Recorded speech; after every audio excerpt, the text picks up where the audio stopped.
Islom aka, mana kartoshkalarni ko'rib gaplashaylik. Meni bir narsa o'ylantiradi aka. Endi siz Qirg'izistondasiz, biz kartoshkani juda katta partiyada import qilamiz. Erondan, Pokistondan. Eron hozir aniq eslamayman, Pokistonda aniq. Qirg'izistonda o'z bilasiz endi. Ashunchalik kartoshkalar eksport bo'ladi.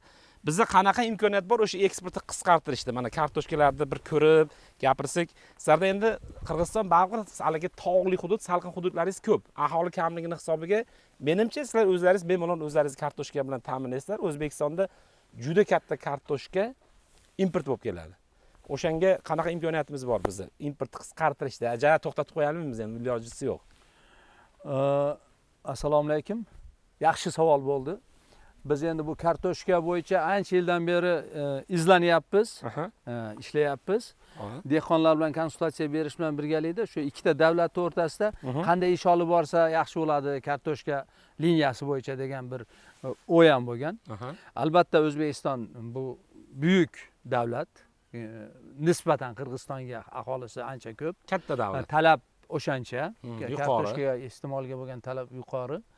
Lekin kartoshka o'stirish uchun siz aytmoqchi, Qirg'izistonda urug' tayyorlash uchun deylik. Iste'mol uchun O'zbekistonda tayyorlash yaxshi bo'ladi, lekin urug' tayyorlash uchun imkoniyat Qirg'izistonda kattaroq. Bir yillari ozgina o'pit qo'yganmiz mana Yorqishloqqa. Fransiyadan olib kelingan o'sha elita urug'lari bilan Qirg'izistonda 1 yil ekilgan birinchi reproduksiya urug'di. Bahosi tengma-teng arzon. Shu birinchi yillar dehqonga elitani ektirmasdan birinchi reproduksiyani Qirg'izistonda olib kelib ektirganda birinchi bahosi arzon bo'lar ekan. Ikkinchi o'sha tajriba uchastkamiz shuni ko'rsatdiki, Qirg'izistondan kelgan urug' ancha rayonlashib qolgan hisobiga o'zini juda yaxshi ko'rsatdi. Tovarning vidi ham yaxshi bo'ldi, hosili ham yaxshi bo'ldi. Dehqonni hashlagan haligi xarajati ham arzonroq bo'ldi.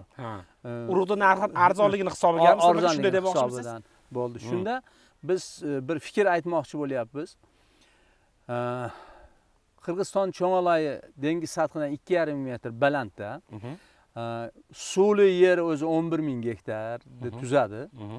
Shuni hech bo'lmaganda yarmini urug'lik qilib turib, shu O'zbekiston bilan kelishim tuzib turib ishlasa, O'zbekiston o'zi olib beradimi elita urug'ni yoki zakaz qiladimi, o'sha yerda elita ekilib, faqat O'zbekistonga birinchi reproduksiya urug'lar kelsa, o'shanda dehqonlar qiynalmasdi, arzonroq bo'lardi. Keyin ekish vaqtini, muddatini ham takroriy ekin qilmasdan birinchi ekinga imkon qadar ektirsa, hosildorlik ko'proq bo'ladi. Bu issiqda o'zingiz bilasiz, hosil oz bo'ladi. Islom aka hozir shu yerda aytganmiz. Shu o'rinda bitta gapni aytib ketaman, qadrli muxlislar. Kartoshkani Samarqandda navlari bor deydi. Ko'pchilik murojaat qiladi-da Islom aka bizga endi eskirib ketganda urug'lar. Mana siz hozir o'shanga urug' qaratyapsiz. Aynan birinchi reproduksiyasini deganingizda gap bor, qadrli muxlislar. Bizga 3-chi, 4-chi reproduksiyalari boryapti-da, biz ko'zlagan hosil ham olinmayapti. Hosildorlik past. Keyin u sortlar eskirib ketgandan keyin unaqa maqsadga muvofiq hosil bermaydi. Islom akam aytayotgan narsa Qirg'izistonda salqin hududida o'sha kelishuv qilib birinchi reproduksiyani qulayroq narxda hali aytib o'tdingizki, shu qopladi dedingiz. Demak, Murodjon aka xarajat qoplanganini hisobiga shunaqa urug' arzonroq bo'ladi, lekin reproduksiya yaxshi, hosili ko'p bo'ladi. Faqatgina birinchi reproduksiya emas. Agar Qirg'izistondan olsa 1, 2, 3 gacha eksa bo'ladi. Qirg'izistondan kelgan bo'lsa. Bu yerda o'zida bir marta ekib turib, takroriy ekkani u bo'lmaydi. Chunki reproduksiya u birda eksangiz ham bu yerdan 5-6 bo'lib chiqadi iloji yo'q. U kasallik bilan hisoblanadi deyapman-ku. O'shaning uchun dehqon har yili yangi urug' olib ekishni o'rganish kerak. Iste'molga ekayotgan dehqonlar yangi urug'ni ishlashni o'rgansa, daromad ko'proq bo'ladi. Bo'ldi. Murodjon aka, sizga savol bermoqchi edim. Men yaqinroq turib mikrofon menda. Bu kartoshkalarimiz, endi siz kanalingizga qo'ygansiz, bizning kanalimizdagilar ko'rmaganda buni. Qachon ekilgan, qanaqa sort? Shularni ham ozgina tushuntirib berib keting aka. Bitta asosan 3 xil sorti bor. Ko'rinib turgani hammasi Rivero, Qirg'izistondan olib kelingan asosiy qismi. Qizilmi, sariq kartoshka? Oq yumaloq kartoshka. Xo'p. Hozir mana O'zbekistonda qayta ekilsa bo'lmaydi deyilgan joyda mana shu yerda bitta sinov ham bo'lib qoladi. Bo'lmaydi emas, hosil ozroq bo'ladi. Ozroq bo'ladi. 2 tonna, 2,5 tonnasi shu Qirg'izistondan olayotib O'zbekistonda bir marta ekilgan. Nimasi? Ikkinchi yil ekilyapti bu.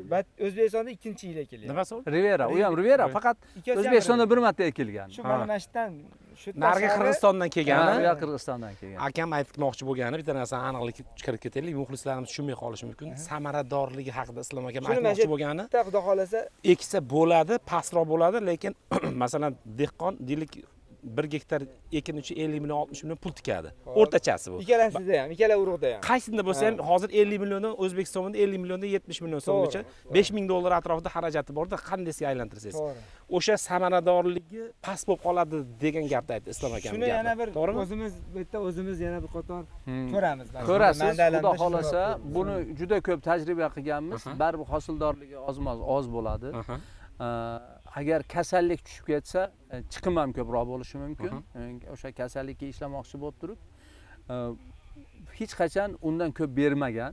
Buni bir 5-6 yil tajriba qildik. Undan keyin shu ishlash yillarida 11-yildan beri har yili 3-4 dan fermer shuni takroriy ekib turib bizga yana tajriba qilib beradi. Iloji yo'q, takroriy ekkan dehqonlar borda. Shuhrat aka, kelingchi siz bir og'iz. Ha, kelingchi. Jonli bo'lyapti o'rtoqlar, live bu. Men mikrofonni men Assalomu alaykum. keling.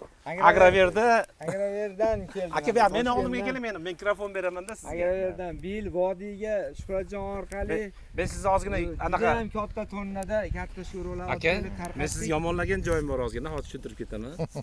Shuhrat aka, Xo'p. Agraver kompaniyasini savdo bo'limini rahbari desak bo'ladimi? Shunaqa. Ha, nimani akam telefonlarni olmagan bir paytlar men Murodjon akamga aytganman, Shuhrat aka degan odamlar telefonni ko'tarmaydi hech ham deganman. Bilmayman nimaga, o'sha telefonlarni ko'tarmagan, hozir jonlida endi jonli bo'lib qoldi endi ayamimiz hozir. Mana Islom akam Qirg'izistonda kartoshkachilik bo'yicha xizmat ko'rsatgan nima, dehqon deylik. Baraka topsin. Shuhrat aka O'zbekistonda Agraver kompaniyasi haqida aytdi. Endi ko'pchilik biladi. Ustozimiz ham akam O'rmonali akam YouTube kanallarida va Instagramlarda juda ko'p korxonalar haqida ma'lumot berilgan. Hozir ozgina bir kartoshkani bir o'rganayotgan bo'lyapmiz-da. Mana shu bilasiz, o'zingiz shu sohada necha yildan beri faoliyat yuritasiz. O'zbekiston juda ko'p kartoshkani import qiladi. Albatta. Biz qanaqa harakat qilsakki import sal bo'lsa ham qisqartirsak degan savolga o'zimiz bilganimizcha, ilmimizcha javob qidiryapmiz. Sizning ham fikrlaringiz qiziq berdi. Endi albatta ko'rib turibmiz, hozir mamlakatimizga hozir 5 ta mamlakatdan import qilinyapti. Shu Qozog'istondan kiradi, Rossiya, Pokiston, Eron undan Qirg'iziston bu yoqqa kiradi vodiyga. Keyin Xitoy kiryapti, keyin ko'p ekan bo'lmasa. 3 yil oldin Belorussiya kirdi. Sal tanqisroq paytda.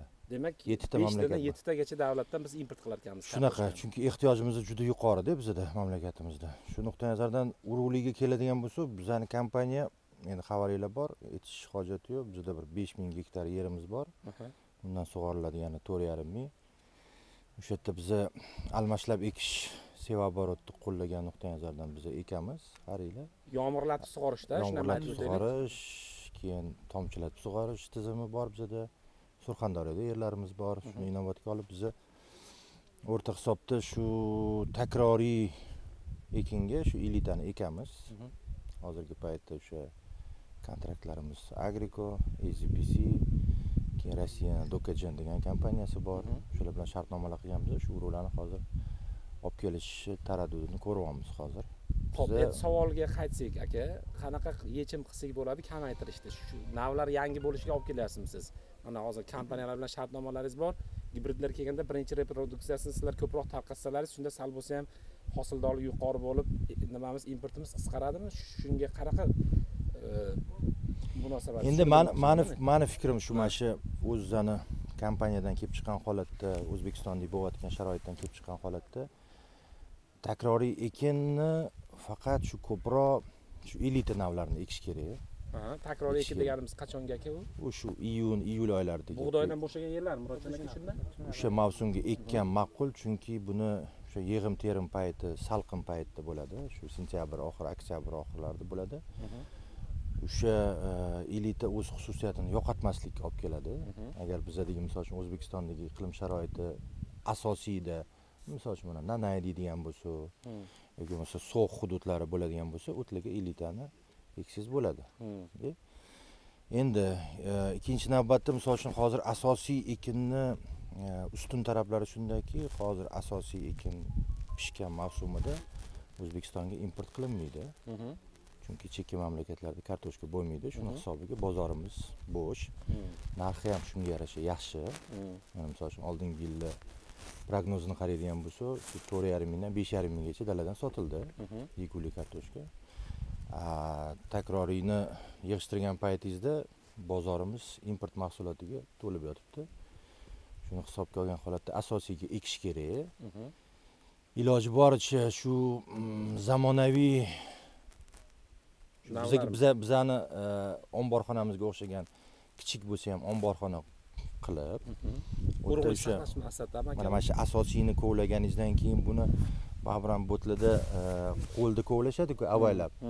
O'shani omborxonaga, o'sha zamonaviy omborxonaga joylab, o'sha konteynerni xraneniya qilib joylab, uni keyin keyingi yilga yana asosiyga eksangiz bo'ladi yana. Faqat shu to'g'ri kovlab, to'g'ri saqlab olsangiz bo'ldi.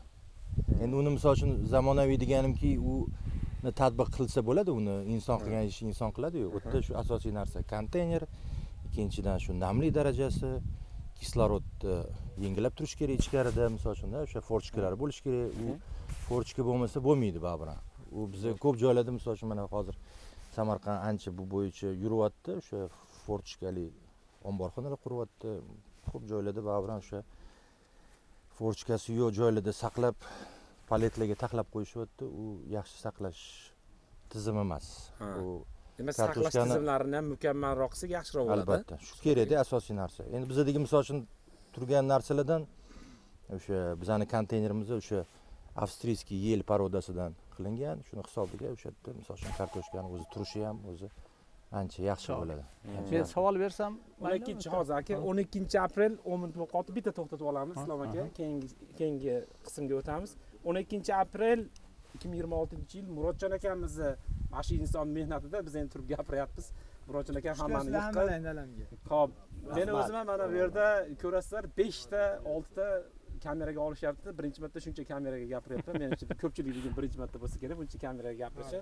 Bu yerda bizning Agro Arena kanalimiz, Murodjon akami, Murodjon Usmonov, Bobo dehqonlar, yana kimdir aka sizning kanalingiz? Abduqayim Usubekov. Abduqayim Usubekov akamiz, bular ham borlar, xullas hammamizga obuna bo'laverasizlar. Qo'llab-quvvatlab qo'yasizlar. Biz hozir o'zi rejamizda 10-12 minutlik qism qilib olamiz. Ikkinchi qismimiz hozir. Bizning kanalimizga ikkinchi qismi, endi qolganlari kanalida nechinchi qism chiqadi bilmadim. Bez montaj, O'rmonali akam ustoz aytgandek, bez montaj, bez shantaj ketyapti. Kamchilik bo'lishi mumkin. Shuhrat akamlarning Agrover korxonasini O'rmonali akamni Ves Agro kanali orqali ham YouTube ham Instagramda bemalol tomosha qilishlaringiz mumkin. Hozir savolni 3-qismiga o'tkazamiz. Islom aka, bo'lmasa davom etamiz. Bitta to'xtatib olamiz. Yigitlar, rahmat.